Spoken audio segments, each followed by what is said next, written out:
반갑습니다. 한 주간을 시작하는 월요일입니다. 오늘부터 레위기 묵상을 다시 시작하게 되었습니다. 레위기 전체를 다시 살펴봅시다. 레위기는 전체 27장으로 되어 있습니다.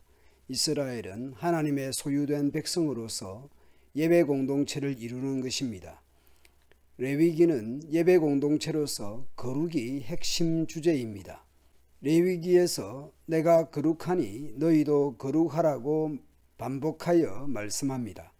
거룩하신 하나님을 닮아가는 것이 하나님의 백성다움입니다. 그리고 레위기를 둘로 구분할 수도 있습니다. 1장부터 17장까지 그리고 18장부터 27장까지 둘로 구분할 수 있습니다. 1장부터 17장까지 제사장 나라로서 하나님께 나아가는 길을 제사법을 중심으로 말씀합니다. 그리고 18장부터 27장까지 거룩한 백성으로서 하나님과 동행하는 삶으로서의 윤리, 도덕법에 대한 말씀입니다. 오늘부터 묵상하게 되는 18장이 이 부분에 해당하는 것이죠.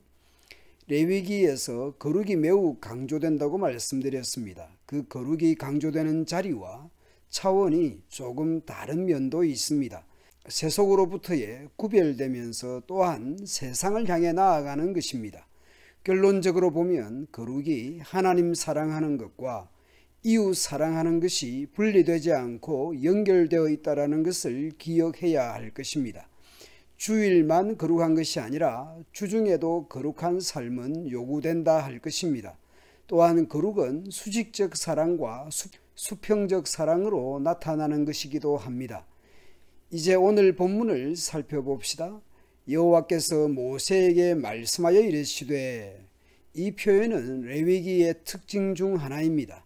하나님께서 모세를 통해 이스라엘에게 말씀하신 것이죠. 너는 이스라엘 자손에게 말하여 이르라. 나는 여호와 너희의 하나님이니라.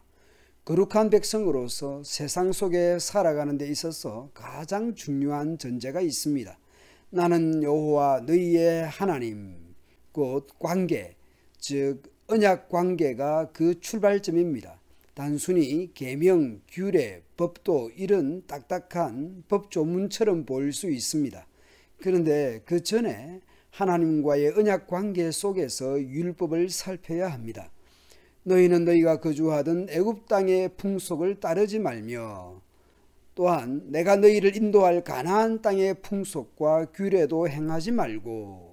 출애굽했지만 오랫동안 애굽에 살았기 때문에 애굽의 문화와 관습이 있을 것이고 앞으로 살아갈 삶의 자리가 가나안 땅이기에 거기 새로 이주하면 그곳의 영향을 받을 수 있습니다.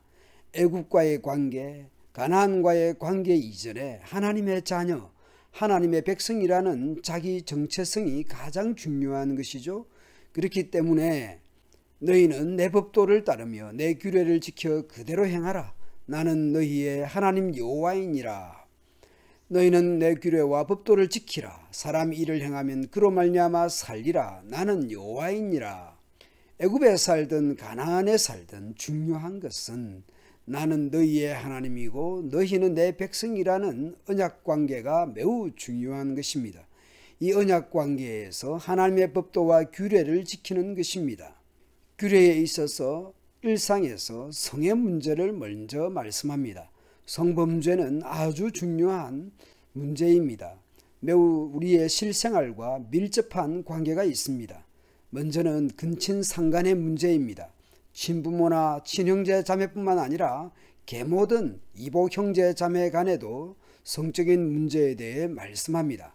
7절에서 내 어머니가 나오고 8절에서 내 아버지의 아내가 언급됩니다.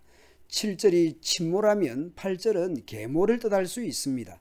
친모도 물론 이거니와 계모도 범해서는 안 됩니다. 그뿐만이 아닙니다. 부모의 형제 자매까지 확대하여 성범죄를 짓지 않도록 말씀합니다.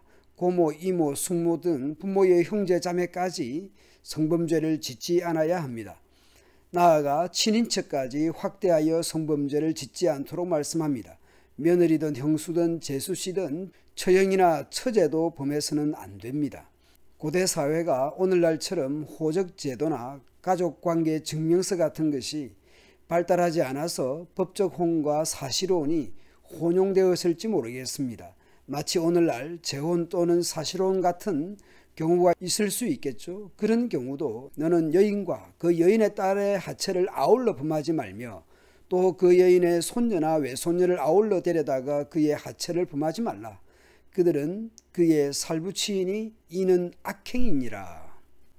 우리나라도 20여 년 전에는 동성동보는 혼인신고를 못했던 시절이 있었습니다.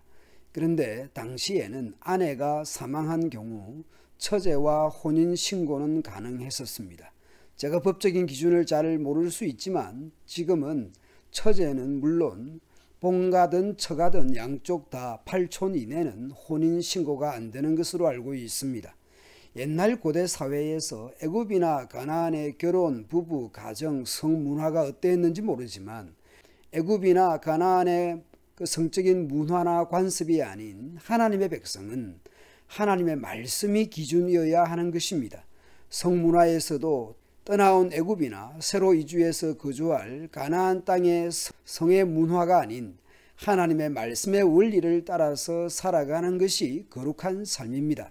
우리가 21세기 한국에 살고 있어서 현재 한국의 성문화는 아주 개방적이고 간통죄가 없어진 시대에 살고 있습니다.